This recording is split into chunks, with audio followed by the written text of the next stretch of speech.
All right, so I'm going to teach the move. So this is going to be getting to the opponent's back from a counter wrestling perspective. So let's say we're in the situation here where we're standing and we're looking at tying up. Our opponent opens up our hands, they start to take a shot in, and they're looking to take us down. Usually this isn't going to happen from a double leg, this is going to happen from a single leg. So let's say I do the right thing, I start down blocking the double leg, they turn it into a single leg and they go to stand up. All the leg, and just from this position, it's a very important thing to not just simply lose our balance. This is going to be a little bit of a dogfight. A really good way to create some offense from this and to counter wrestle is to look to reach. So I twist my torso and I reach for his elbow. If he's just open here, I can look for the rolling kimura right away. But let's say I have to create some space by opening his elbow and then shooting through it. If I can, once I get this little fan grip, I can clear his head and get a full kimura grip, and from here he's definitely going to be getting taken over. It's really important that I don't just fall to my back. I'm going to step in, squat, and then use my butterfly hook and sweep him over. From here, I'm going to extend my arms through.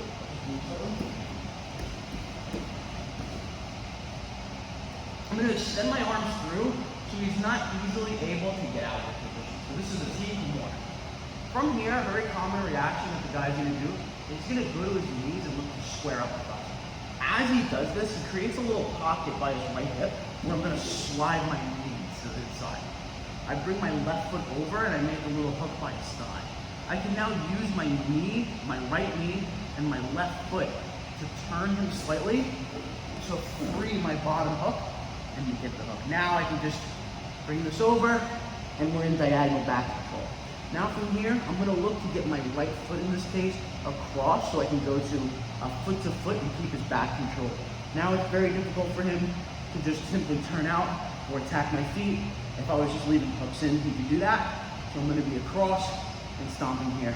My chin is to his shoulder like we're taking a cute couples photo, so that way he's not able to get his head to the mat. From here, he's obviously going to look to start. We're going to look right away to threaten his neck. He's going to most likely defend by grabbing his hand and pulling down. Currently, I have a one-on-one. My right hand is to his right hand, keeping it down, and his left hand is now, I have to deal with his left hand. I'm going to then replace my right hand with my left hand to create our first cross grip. I'm now going to snake my right hand underneath and push on his wrist in order to free the grip. I can slide up to his hand right underneath the knuckle line and look for a very strong grip here. Now I pull this up, I extend my wrist and bring this down in order to keep his hand down. Now I can just kind of bring my knee up sort of high and bring my heel to his chest above his elbow. Once I have that wedge in place, I can let go of his wrist, grab his ankle, and flare my knee out, and then bring my other ankle over, and I'm constantly back heeling here in order to keep a good control over him. I can now replace the cross grip back to the one-on-one, and now it's simply my hand versus his chin. As he goes to keep his chin down, we're going to make a pointy hand here where my knuckles dip below my fingertips, and I can use that to create space underneath his chin.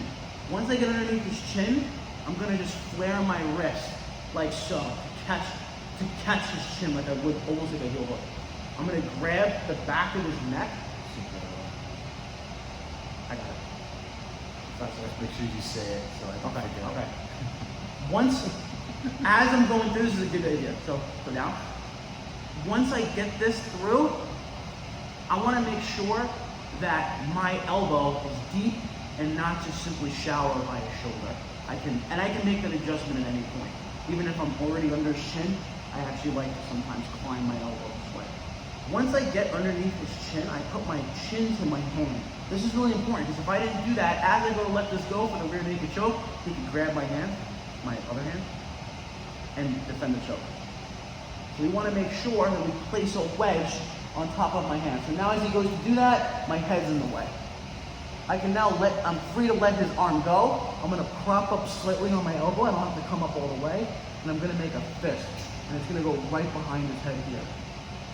Once it slides through, I can move my head since I replaced the wedge and now I have my rear naked choke and lock. From this position, most people just tend to kind of squeeze their arms and they could eventually burn out if they're against a really tough opponent. For this, there's no way they'll survive. I'm gonna bring my elbow down, kind of like in the line of his chest and sternum. I'm gonna bring my head to his head, and I'm gonna look to start applying pressure by bringing my elbow down and shrugging my shoulders. This allows me to put on a very constant tension rear naked choke here. So I can hold this pretty much all day. And you'll be able to slowly, yes. Let's do it one more time, no commentary.